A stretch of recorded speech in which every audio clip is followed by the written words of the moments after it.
Director, have you ever ordered that an FBI employee be terminated because he or she worked on an investigation into President Trump? As far as a lot of your statement, I disagree with it, and I'm happy to address it. But the only way, generally speaking, an individual is terminated at the FBI is if they have violated their oath of office, violated the law.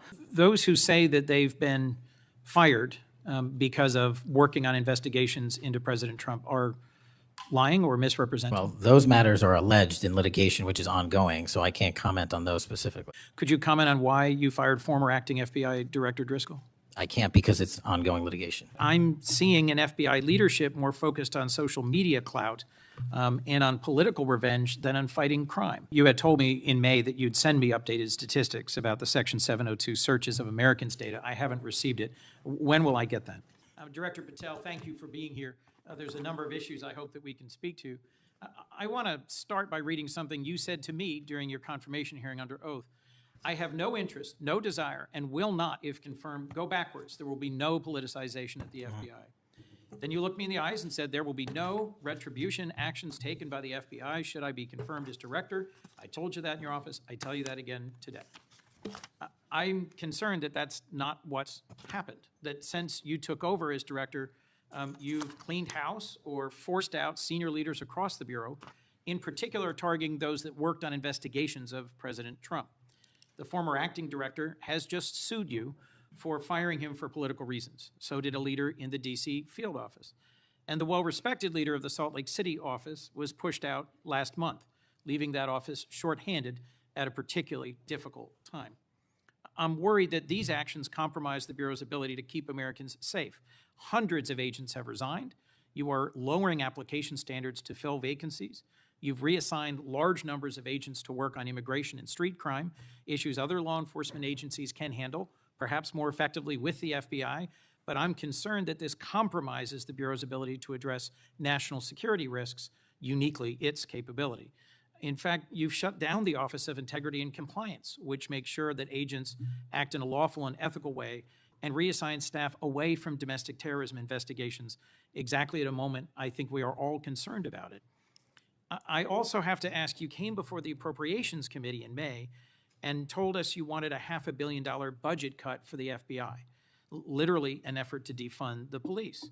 I am grateful for the work of the men and women of the FBI. They've done great work this year in Delaware, partnering with the Dover Police Department to support human trafficking victims, partnering with the Middletown Police Department on armed robbery and carjacking. And it's urgent, I think, that we fix the direction and the prioritization within the FBI. And I wish we could focus on those efforts today. But I'm seeing an FBI leadership more focused on social media clout and on political revenge than on fighting crime. Director, have you ever ordered that an FBI employee be terminated because he or she worked on an investigation into President Trump? Senator, thank you. One quick correction for the record. There's 280 NV investigations. I gave the incorrect number to Senator Hawley. Thank you. Understood. As far as a lot of your statement, I disagree with it, and I'm happy to address it. But the only way, generally speaking, an individual is terminated at the FBI is if they have violated their oath of office, violated the law, or failed to uphold the standards that we need them to have at the FBI.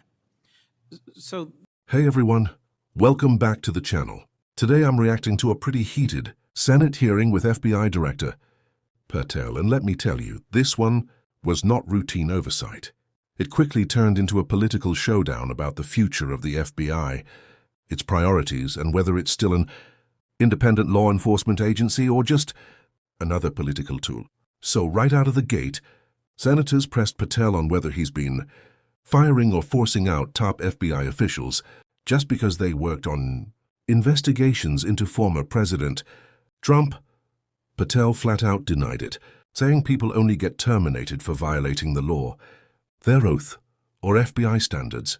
But lawsuits have already been filed by former agents who say they were pushed out for political reasons. That's huge, because if true, it suggests the FBI is being reshaped for political revenge rather than justice. Then there's the budget fight.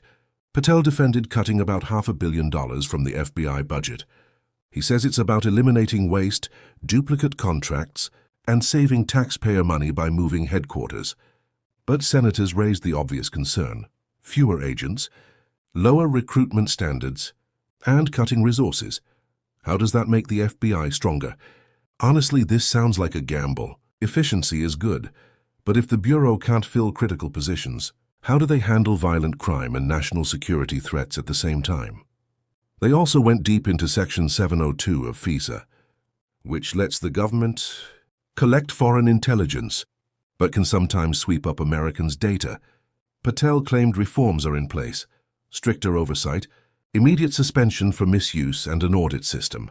But here's the twist. The FBI shut down its Office of Internal Auditing, which was created to make sure those safeguards actually worked. Patel says it's just a consolidation, but that move doesn't exactly inspire confidence when civil liberties are on the line. One part I actually found important. Patel revealed that the FBI is investigating dozens of threats against judges, including federal judges. That's a scary sign of how political violence is escalating. And then there's the drone issue.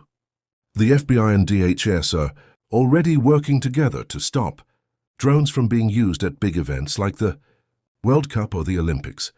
That shows how security threats are evolving in ways most people don't even think about. So here's my takeaway. This hearing wasn't just about budgets or technical reforms. It was about trust. Can the FBI still be counted on as a professional, independent law enforcement agency? Or has politics infected it too deeply? What happens at the FBI doesn't just stay in Washington. It affects our safety, from cyber threats to terrorism to violent crime in our communities. Let me know what you think. Is Director Patel cleaning up the FBI like he says?